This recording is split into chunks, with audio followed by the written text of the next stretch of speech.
कितने गरीब ऐसे हैं जिन्होंने महंगाई की वजह से आज तक बच्चों को सेब नहीं खिलाया। कितने गरीब बच्चे ऐसे हैं जिन्होंने आज तक सेब को खाकर नहीं जाना। जब कभी बाप से कहते हैं अब्बा कभी हम भी सेब खाना चाहते हैं, वो बाप जो सुबह से शाम तक मजदूरी करके 400 रुपए कमा के लाता है, लेकिन उससे लाने से पहले 300 रुपए के राशन के लिए 300 रुपए की जरूरत होती है। वो सोचता है क्या किया जाए, तो बच्चे घर में बैठे हैं, 300 रुपए राशन के लिए बचाए, 100 रुपए उस गरीब ने सुबह से शाम तक की मजदूरी के एक जेब में रखे। सेब वाले के पास आया, पूछा क्या रेट है। खाने की इजाजत नहीं देता।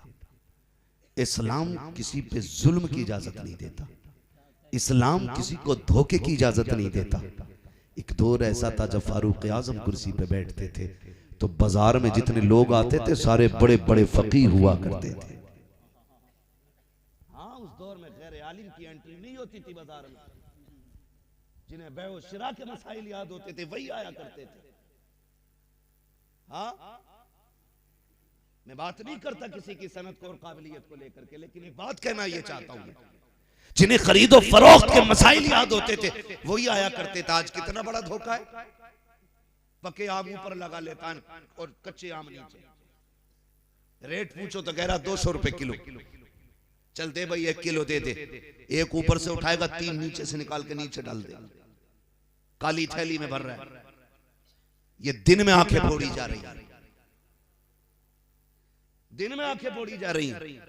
भाई जो नीचे है वही ऊपर रख, जो ऊपर है वही नीचे रख। धोखा दे के इस्लाम हमारा किसी को आगे बढ़ने की इजाजत नहीं देता। उसूल है इस्लाम के अपने। सच तो यह कह के इस्लाम को लोगों ने समझा नहीं है। जिन्होंने समझ लिया उन्होंने कहा है ला इलाहा इल्लल्लाह मुहम्मदुर रसूलुल्लाह सल्लल्लाहु अलैहि वसल्लम। जो समझ गए वो दामन में आ गए इस्लाम। ये सच्ची बात है। जो समझ गए वो आगे दामन में। लेकिन आज अल्लाह माफ करे, कम कोई नहीं है, सब लंबी लंबी छुरी लेके बैठे। इतनी लाइट लगा लेता दुकान में आके फोड़ने के लिए है। बाहर लिखा या गौसल मदद। 30 रुपए वाला मीटर का कपड़ा 70 में बेच देता है। और सेब बेचने वाले स्टिकर लगा के बेचते। स्टिकर हटा के देखो तो हर स्टिकर के नीचे कोई ना कोई सुराख होगा। जहां दाग होता वहीं स्टिकर मार दिया। चेक करना कभी। जहां दाग देखा वहीं स्टिकर मार दिया। कहां से आया? कश्मीर से। लेबल लगा के धोखा दे के बेच रहे। समझ रहे ना मेरी बात? ये इस्लाम के उसूल के खिलाफ है। जो दाग है खुला होना चाहिए, जो साफ है वो भी खुला होना चाहिए। हम जानते हैं शाहिद कितने गरीब ऐसे हैं जिन्होंने महंगाई की वजह से आज तक बच्चों को सेब नहीं खिलाया। कितने गरीब बच्चे ऐसे हैं जिन्होंने आज तक सेब को खाकर नहीं जाना। जब कभी बाप से कहते हैं अब्बा कभी हम भी सेब खाना चाहते हैं, वो बाप जो सुबह से शाम तक मजदूरी करके 400 रुपए कमा के लाता है, लेकिन उससे लाने से पहले 300 रुपए के राशन के लिए 300 रुपए की जरूरत होती है। वो सोचता है क्या किया जाए, तो बच्चे घर में बैठे हैं, 300 रुपए राशन के लिए बचाए, 100 रुपए उस गरीब ने सुबह से शाम तक की मजदूरी के एक जेब में रखे। सेब वाले के पास आया, पूछा क्या रेट है। कहा 200 रुपए किलो है। कहा यार 2 बच्चे हैं, 2 सेब दे दिए जाएं। 100 रुपए में 2 सेब चढ़ाए गए। अल्लाह अकबर। जब 2 सेब लेके गरीब खुशी खुशी घर आता है, बच्चों के लिए काटा जाता है।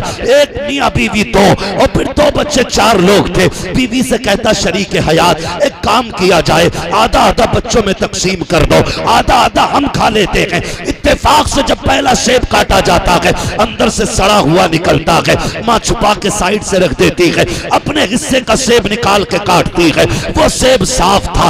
उसके बाद बच्चों में तकसीम कर दिया गया आधा आधा। जब बच्चे कहते हैं माँ तुम सेब क्यों नहीं खा रही हो, अब्बा तुम तो कमा के लाए हो, आप क्यों नहीं खा रहे हो, तो बाप कहता है बेटे हमारा दिल भरा हुआ है, हम कैसे खाएंगे। अगर ये राज बच्चों पे खुल जाए, अब्बा 2 सेब लेके आया था, एक खराब निकला एक सही निकला, तो तुझे पता है तेरी जिंदगी का क्या बनेगा। तूने करीब से 100 रुपए लेकर के उसको धोखा दे करके जेब में डाल करके खुशी खुशी घर आया, मैं 50 रुपए का धोखा दे आया हूँ, 50 रुपए के सेब में मैं तो 150 में दे के आया हूँ, और तुम्हें खुदा का वास्ता तुम्हें क्या लगता है ये 200 रुपए या 100 रुपए तेरी नस्लों को आगे बढ़ाएंगे? जैसी कला सेब देख करके गरीब की हाय निकलेगी, अल्लाह उस हाय के बदले में तेरी नस्लों का बेड़ा गर्क कर डाले। हाँ, धोखा दे करके लोगों की हाय से बचा करो। किसी को सदा के बिल्डिंग बना के हाजा मिन फजली रब्बी लिख के तेरी बिल्डिंग जन्नत की नहीं हो जाएगी। छप्पर में रहे मगर हलाल के छप्पर में रहे। चटनी खा हराम की नहीं हलाल की खा। हराम के मुर्गे लेके डूब जाते हैं, हलाल की चटनियां बंदे को आसमान तक पहुंचा देती हैं। तो नीयत ही खराब है, कोई डर ही नहीं, दे दबा दब है, जिसका मौका लग जा रहा वही काट दे रहा। अच्छा, बेचने वाले नहीं, खरीदार भी कम नहीं है, कम खरीदार भी नहीं है। आके पूछेगा साबिर साहब क्या रेट दिया है, ये कहेंगे 50 को, महंगा है। अगले वाले पे जाके पूछेगा तुमने क्या रेट दिया, बोले तुम बताओ क्या लोगे, बोले वो तो 45 को कह रहे हैं साबिर साहब, और 5 रुपए कम करके कह दे, वो तो 45 को कह रहे, कहते चल 40 ही दे दिया, बोले ना भाई 35 में दे तो बता। अब उससे जाके कह रहा है ना ये 35 में दे रहा, तू कितने में दे रहा? जब एक दौड़ लगती है ना, कंपटीशन, मुकाबला जब होता है तो बंदा फिर घाटे में भी बेच लेता है ताकि ग्राहक न टूटे। ये दोनों को लड़ा के 30 की चीज 25 में लेके घर आ गए, कह रहा खाओ भाई मौज आ गई। आज तो मैंने उलझा दिया दुकान वालों को, हिसाब से खाना अगर पेट में दर्द हो गया तो बजाय 5 रुपए के 5000 अल्लाह 1 मिनट में लगवा देगा, 1 मिनट में लग जाएंगे। लोग कहते हैं बड़ा कड़वा बोलता है, बात कड़वी नहीं है, बात सच्ची है भाई, बुरा ना मानिएगा। कम तोलना कम नापना ये आपको सुकून नहीं देगा। हलाल के 2 रुपए हो अल्लाह सुकून अता फरमा देता है। मैं एक शेर अक्सर पढ़ा करता हूं, बड़े अच्छा किसी ने लिखा था, फुटपाथ पे सो जाते हैं अखबार बिछाकर, मजदूर कभी नींद की गोली नहीं खाते। क्यों? क्योंकि नींद ये बिस्तर की वजह से नहीं, रब के करम से आया करती है। अगर बिस्तरों में नींद होती तो गरीब कभी नहीं सो पाता और अमीर कभी उठ ही नहीं पाता। यह एहसान है रब का, उसने पत्थरों में गरीब को नींद दे के जमाने को बताया, नींद बिस्तर से नहीं आती है, नींद हमारे कर्म से आया करती है, कर्म से आया करती है। तो किसी का गला काटोगे, धोखा दोगे, बोलो धोखा दोगे। इधर वाले क्यों नहीं बोल रहे, सारे दुकानदार बैठे हैं क्या? किसी के साथ धोखा नहीं करना है, किसी के साथ जाती नहीं करनी है। हलाल के लुक्मे खा, अल्लाह दुआओं में असर देगा। फिर इधर तू तड़पेगा, खबर मदीने वाले को हो जाएगी, आवाज तू देगा, मदद को फरिश्ते आएंगे। लेकिन जब चटोरी जबान ने हमेशा हराम के लुक्मे खाए तो फिर मदद किधर से आने? जानते हो, गरीब नवाज कुरान पढ़ते थे, लोग खींचे चले आते थे। वो तकरीर करते थे तो जंगल में महफिलें सज जाती थी, ना चाहते हुए भी लोग बैठ जाया करते थे। क्यों? क्योंकि ये वो जबान थी जिससे कभी झूठ नहीं निकला था, ये वो जबान थी जिस पे कभी हराम का एक बूंद पानी नहीं आया था, ये वो जबान थी जिस पे कभी हराम का एक दाना तक नहीं आया था। अल्लाह कहता जबान को तू हलाल लुक्मों से पाक रख, तेरी जबान पे सिर्फ हलाल लुक्मे रहने चाहिए, हराम से बचा के जबान को रख। असर इतना दूंगा, आवाज तू देगा, करम फौरन उतार दिया जाएगा। असर ही नहीं। कुरान तो वही है ना जो 1400 साल पहले महबूब के सीने पे उतरा ना, बोले है कि नहीं? वही जोर से बोलो, वही है ना जो 1400 साल पहले महबूब पे नाजिल किया गया। कुरान वही है, लेकिन आज ना हम पढ़ते हैं असर ही नहीं होता। कुरान नहीं बदला है, जुबानें बदल गई। पहले के लोग पढ़ देते थे तो फौरन असर होता था। बहुत सारी ऐसी मिसालें, मगर मेरी आपसे गुजारिश है नौजवानों, कभी हराम के लुक्मों की तरफ न जाना, हलाल खाना बड़ी बात है। हलाल रिस्क बंदे को अल्लाह से मिला देता है। महबूब अलैहिस्सलाम ने फरमाया था अल कासिबु हबीबुल्लाह, मेहनत करने वाला, मशक्कत करके बच्चों को पालने वाला अल्लाह का दोस्त होता है। मजदूरों को इज्जत भी दी मदीने वाले। हाँ, क्या क्या निजाम मेरे महबूब ने कायम न किया। आज लोग चीखते हैं इस्लाम के खिलाफ, मैं कहता हूं पढ़ो तो सही। मेरे महबूब ने क्या कहा? आका करीम ने फरमाया था मजदूर की मजदूरी पसीना सूखने से पहले दे दिया करो।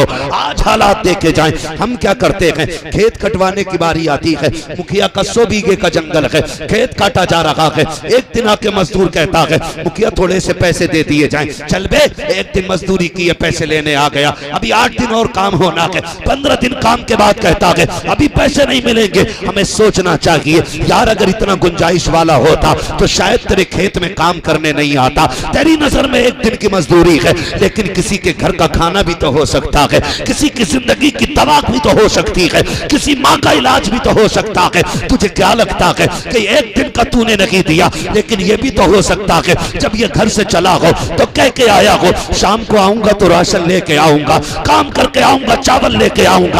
ये भी तो हो सकता है बच्ची बीमारी में तड़पती हो, रोता हुआ घर से निकला हो, तेरे खेत में मजदूरी करने आया हो और ये कह के बेटी से आया हो शाम तक सब्र कर ले मेरी शहजादी, शाम को मैं आऊंगा दवा लेके आऊंगा। तूने तो धक्का दे दिया और तुझे क्या पता, ये भी तो हो सकता है कि तेरे धक्के से किसी का चूल्हा बुझ गया हो। ये भी तो हो सकता है तेरे धक्का देने से कोई गरीब भूखा सो गया हो। ये भी तो हो सकता है तेरी उजरत ना देने से कोई गरीब रात भर दवा के लिए तड़पता रहा हो। महबूब ने इसी के नजरिए से कहा था आतिल अजीरा उजरता हो कबलान तजफार का हो, मजदूर की मजदूरी पसीना सूखने से पहले दे दो ताकि कोई भूखा ना सो पाए, दर्द से तड़पने ना।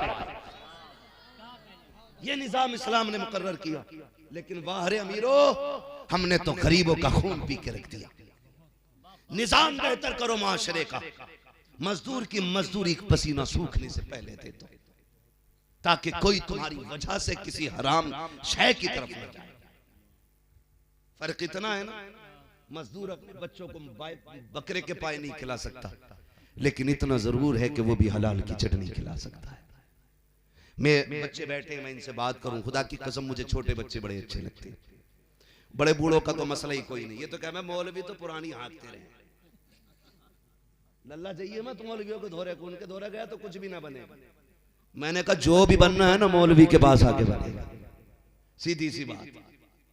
हाँ, मौलवी कान में अजान ना पड़े तबाही मचा देते, नमाज जनाजा ना पढ़ाए तो बवाल कर देते, और मौलवी को कुछ आता भी नहीं, फिर भी मौलवी को कुछ नहीं आता। मेरे बच्चों, क्या बात कह रहा था मैं? मुझे बच्चे बड़े अच्छे लगते हैं। क्या कहा था मैंने? बच्चे बड़े अच्छे लगते हैं। उसकी वजह क्या है? बच्चे तस्लीम करते हैं बात को। ये वो छोटे पौधे हैं मौलाना जिन्हें हम जिधर चाहें उधर मोड़ सकते हैं। जब कोई पौधा मजबूत और बड़ा दरख्त बन जाता फिर उसे मोड़ा नहीं जा सकता। ये अगर टेढ़ा है तो टेढ़ा ही रहे, ठीक है जी। अगर कोई शुरुआत का पौधा होता है तो हमने अपने बड़ों को देखा मजबूत लकड़ी बांध के सीधा खड़ा कर देते हैं, बांध देते हैं ताकि ये गिरे ना। होता है कि नहीं? होता है कि नहीं? ऐसा होता है ना। तो इसलिए मैं चाहता हूं हम अपने जवानों पर, अपने बच्चों पर ज्यादा फोकस करें। बड़े बूढ़ों के लिए तो खाली दुआ ही कर लिया करो। हाँ, दुआ कर लिया करो, अल्लाह इन बड़े बूढ़ों को हमारी दुआ के लिए सलामत रखे। ये बुजुर्ग दुआ देते रहे हमारी कौम को, वरना अगर कहीं न्याज हो तो क्या मैं क्या जरूरत पड़ी है पतीला बनाने की, 2 रुपए की न्याज लिया लगवा दे छुट्टी। अच्छे एक सोच है, लेकिन ये दौर बदल गया है। अल्लाह इन बुजुर्गों को भी सलामत रखे।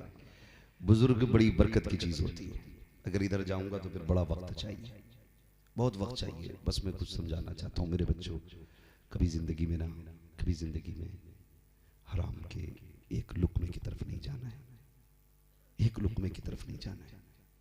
अपनी जिंदगी में अल्लाह से दुआएं मांगा करो, अल्लाह हलाल के लुक्मे खिला, हराम से बचा।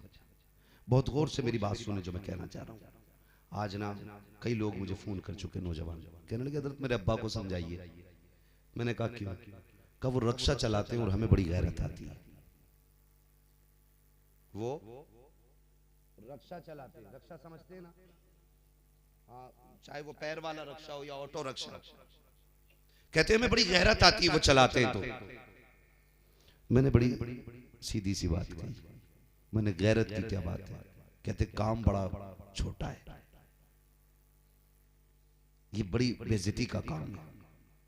मैंने कहा नौजवान जब बाप रात को रक्षा चला के आए ना, उससे ये मत कहना रक्षा ना चलाया करो, वो लेट जाए उसके तलवे दबाने बैठ जाना, तलवे दबाना, कभी कंधे दबाना, उसके चूमना उसके पैरों को और कहना अब्बा तेरा शुक्र, तेरा एहसान है, एहसान है तेरा, तूने मजदूरी करके हमें रक्षा चला के हलाल के लुक़मे खिलाए हैं, किसी का खून बहा के हराम के लुक़मे नहीं खिलाए।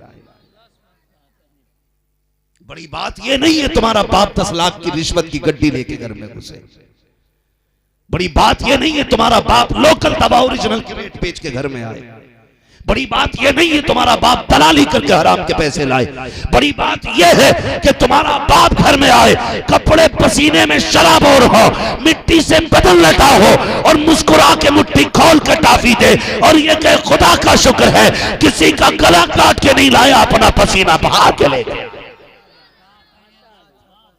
उस बाप का एहसान मानना जिसने रक्षा चला के खिलाया है, लेकिन हराम का किसी का नहीं। इज्जत करना उस बाप की जो मजदूरी करके तुम्हें खिलाता है। वो भी तो ब्याज ले सकता था, वो भी तो शराब का व्यापारी हो सकता था। क्या जरूरत थी सोनी से लेके कमर पर रख के उसे छत पे चढ़ने की? क्या जरूरत थी जब दुनिया साहिबान में थी, वो रक्षे पे 3 सवारी लेकर के खींच रहा था? उसकी यही कोशिश थी, मालिक मैं दिक्कतें उठा लूंगा लेकिन अपनी औलाद को हराम के लुक़मे नहीं खिलाऊंगा। करेंगे इंशाअल्लाह ये काम, अपने बापों की इज्जत करेंगे, कभी मजदूर बाप को जलील मत करना। और ये जो कह देते उसने इतनी बिल्डिंग बनाई, उसने बनाई, तुमने क्या बनाया, कभी ताना ना देना।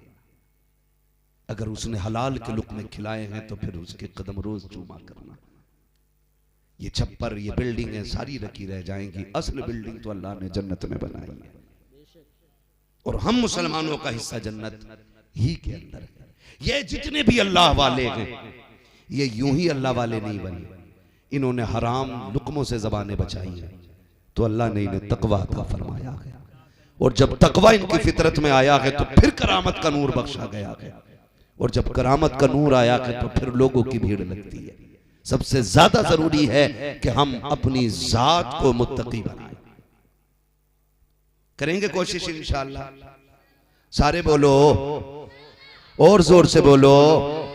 एक बच्चे की मुझे बात याद आ रही। एक बच्चा था, मस्जिद में जाया करता ना, तो उस बच्चे की नजर इतनी तेज थी कि वो चप्पल जो थे आधे अलग कर देता था, आधे चप्पल अलग आधे अलग। और जब नमाजी नमाज पढ़ के निकलते थे उससे पूछते थे ये क्या किया, तो वो कहता था ये जन्नतियों के चप्पल हैं, ये जहन्नमियों के चप्पल हैं। वो जूतियां देख के बता देता था कि ये जन्नती के जूते हैं, ये जहन्नमी के जूते। बातों लोगों में चर्चा होने लगी। एक बड़ा दानिश्वर था, उसने कहा इसकी दावत करो मेरे घर। उसको जब दावत खिलाई गई, अगले दिन फिर मस्जिद में आया, उससे पूछा, उसने खड़े होकर बता सकता है कि इसमें कौन सा जूता जब जन्नती का और कौन सा जहन्नमी का? उसने कहा मुझे नजर नहीं आ रहा है। कल तक जो एक नजर में बता देता था ये जन्नती के जूते हैं, ये जहन्नमी के, आज क्यों नहीं देख पा रहा है? तो जिसने दावत की उसने कहा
मेरे बच्चों, बाप की खिदमत का एतराफ किया करो। ये अल्लाह वाले हैं, अल्लाह वाले। पूरी जिंदगी इन्होंने हलाल के लुक़्मे खाए, किसी का हक नहीं खाया। वो किसी ने पूछा ना एक जूती गांठने वाले से, सुना है यार तू अल्लाह का वली है? कहा हाँ। कहा बता तुझे ये विलायत कैसे मिल गई? उसने कहा मैंने जूते साफ करते करते विलायत पा ली है। जूतों में विलायत? हम तो ये सोचते थे आधी रात पर मुसल्ले पे खड़े रहो, 365 दिन में कम से कम 250 रोजे रखो तब विलायत मिलेगी। हम तो ये सोचा करते थे, तुझे कैसे मिल गई? उसने कहा जब भी कोई जूते पे पॉलिश कराने आता तो मैं उससे 50 पैसे लेता और फिर दो बुरुश इसलिए ज्यादा मारता अपनी तरफ से क्योंकि वो मदीने वाले का उम्मती बनता है। हुजूर की निस्बत से मारे हुए 2 बुरुश, कहते आज मुझे वली बना गए।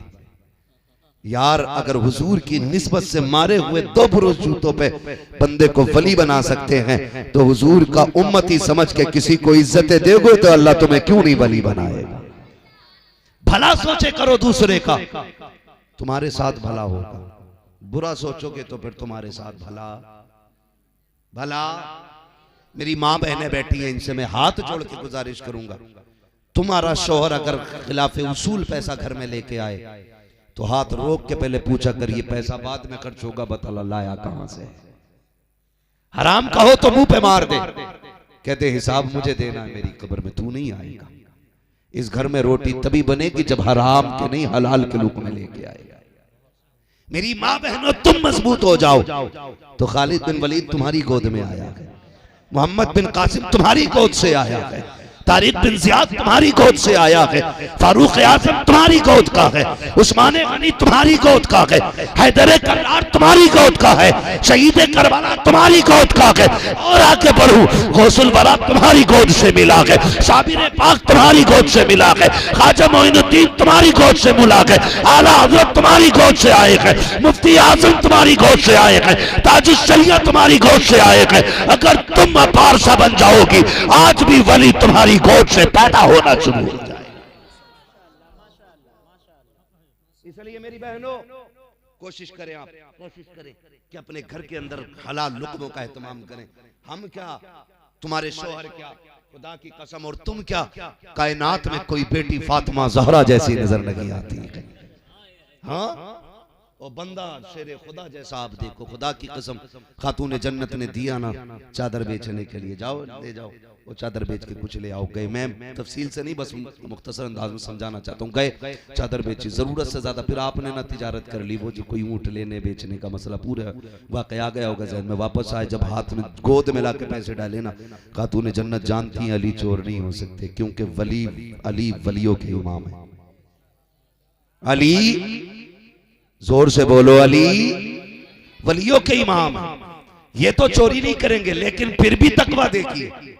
खातून जन्नत ने कहा था अली मेरी चादर तो इतने की नहीं थी जितने तुम लेके आए हो पैसे, ये कहां से लाए हो? हजरत अली मुस्कुराए, फरमाने लगे चादर तो तुम्हारी 4 रुपए की थी, 4 दिरहम की थी, लेकिन मैंने अल्लाह से तिजारत कर ली, ये जो पैसा है ना ये तिजारत के नफे में मिला है। तो ये जिम्मेदारी बनती है हर बहन की, जरूरत से हिसाब से ज्यादा पैसा है तो पूछे जरूर कहां से लाया, किसी का दिल दुखा के तो नहीं लाया, किसी यतीम की जमीन पर गलत साइन करके तो नहीं आया, किसी गरीब का हक खा के तो नहीं आया गया। अगर ऐसा हो तो फेंक दे, वरना ये पैसा पूरी जिंदगी रुलाएगा।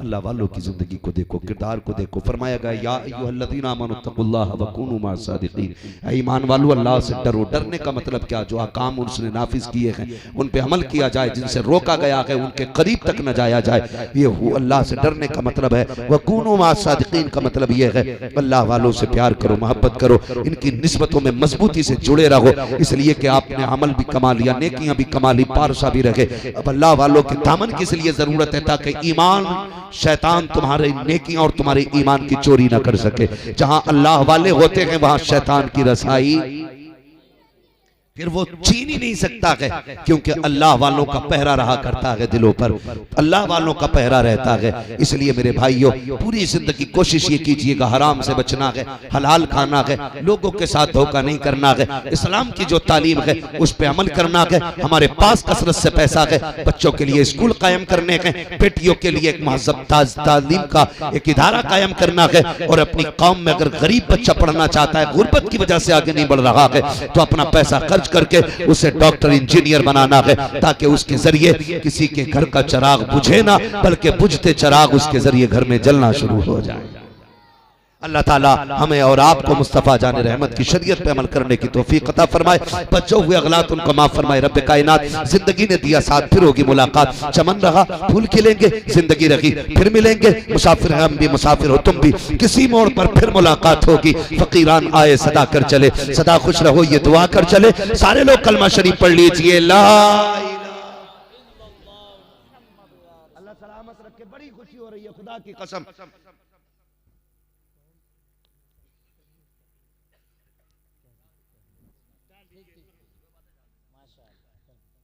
नहीं तो वो तो बहुत लंबा मौजू हो जाएगा, बस मुझे जो मेंबर से हुक्म दिया गया था ना, अल्लाह आपको सलामत, अल्लाह सलामत रखे। जरा कह दे या रसूल अल्लाह। हमें फख्र है कि हम मुसलमान हैं, हमें फख्र है कि हम, सारे बोले हमें फख्र है कि हमें फख्र है कि हम मुसलमान हैं। और मुसलमान होने का सबसे बड़ा फायदा यह है कि महबूब अलैहिस्सलाम ने हमें गंदी चीजों से बचा दिया।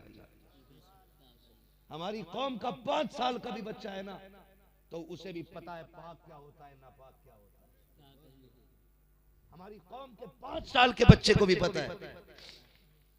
कभी देखो ना, जुमे के दिन छोटे बड़े सारी नमाज पढ़ने जाते, सभी नमाज पढ़ने जाते, तो जब बच्चे नाली कूदते हैं ना, देखना ऐसे कपड़े समेट लेते ऊपर, और कितनी एहतियात से नाली कूदते, कितनी एहतियात से नाली कूदते, और ऐसे सिमट सिमट के नाली के पास से किसी घर से नाली में पानी गिर रहा हो तो बच्चा यार निकल के चला जाना चाहिए, लेकिन यही बच्चे जब निकलते यूं कपड़े बचा के नाली के पास से गुजर रहे हैं। मेरे बच्चे, मेरे शेर, मेरे शहजादे, बता तो सही यार, तू इतना छोटा है, तुझे क्या पता है, तू कपड़े क्यों समेट के चल रहा है? कहेगा मौलाना नहीं जानता, ये नाली का पानी नापाक है, ये जो पानी गिर रहा है इसकी छींटे नापाक है, अगर मेरे कपड़ों पे लग गई तो मेरे कपड़े नमाज के नहीं रखेंगे, और मैं अल्लाह के घर में जा रहा हूँ, वहां नापाक नहीं जाया कर, वहां पाक जाया करते हैं। अब मुझे बता तो सही, अगर इस छोटे बच्चे को पता है कि पेशाब नापाक है,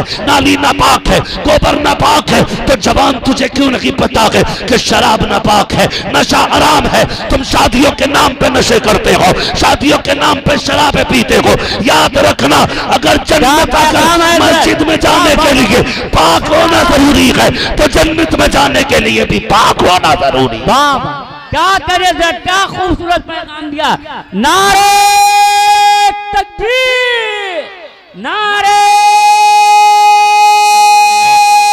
रिसालत, उर्से मुक़द्दस, फैज़ाने औलिया इकराम, शहीद आज़म कॉन्फ्रेंस, मुफ्ती हम्माद रजा साहब क़िबला। नारे तकबीर, नारे रिसालत। नहीं मेरी कौम के नौजवानों, ये जो नशा है ना, ये तुम्हारी नस्लें तबाह करेगा, तुम्हारी जिंदगी तबाह कर देगा। आखिरत के कितने बड़े नुकसानात हैं, ये तो मैं बताऊं तो बड़ा वक्त लगेगा, लेकिन दुनिया भी नुकसानात आप देख लो। अगर कोई बंदा नशा का आदी हो जाता है तो उसके बच्चे उसके नहीं रहते। फिर वो इशारतन समझे, मैं बहुत कुल के बाद मिंबर रसूल है, मैं पूरे लिहाज से बात करना चाहता हूँ।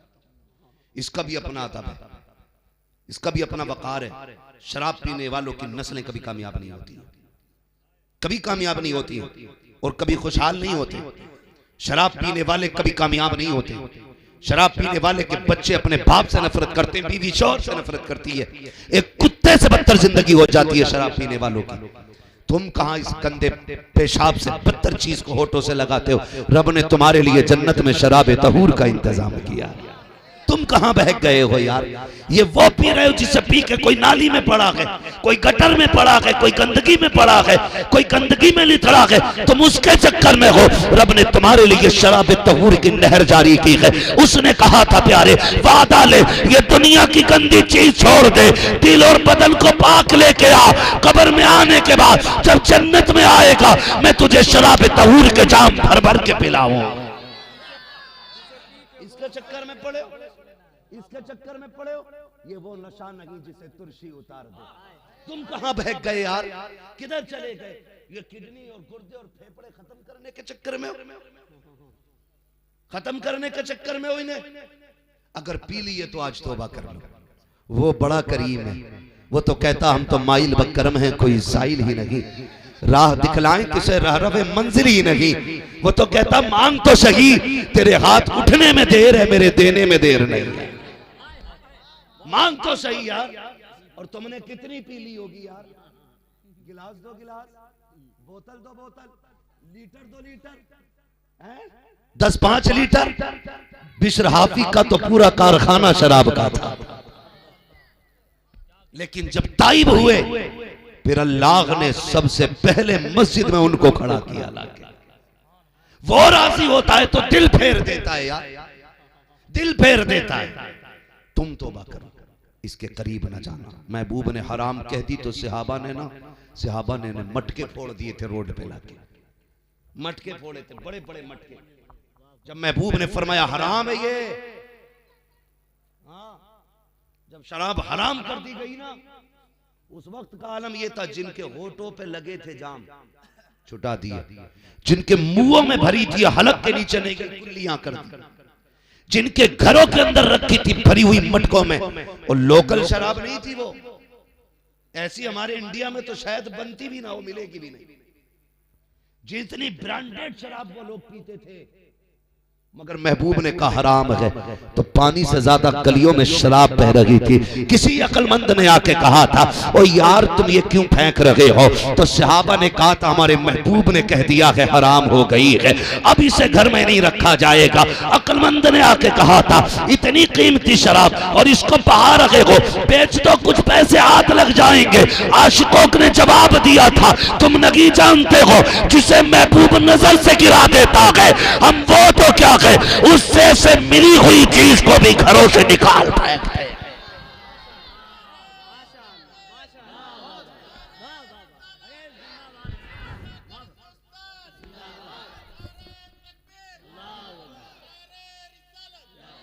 मेरी कौम के नौजवानों, नशा करते हो तो बंद कर दो, अज़ाब बड़ा सख्त है। कब्र में पहुंचेगा ना शराबी, इतनी तेज प्यास होगी ना कि अल्लाह तश कहते कहते जबान लटक जाएगी। पानी मांगेगा, पानी, जानते हो पानी के बदले में उसे जहन्नमी बिच्छुओं का जहर का डंक का जहर दिया जाएगा।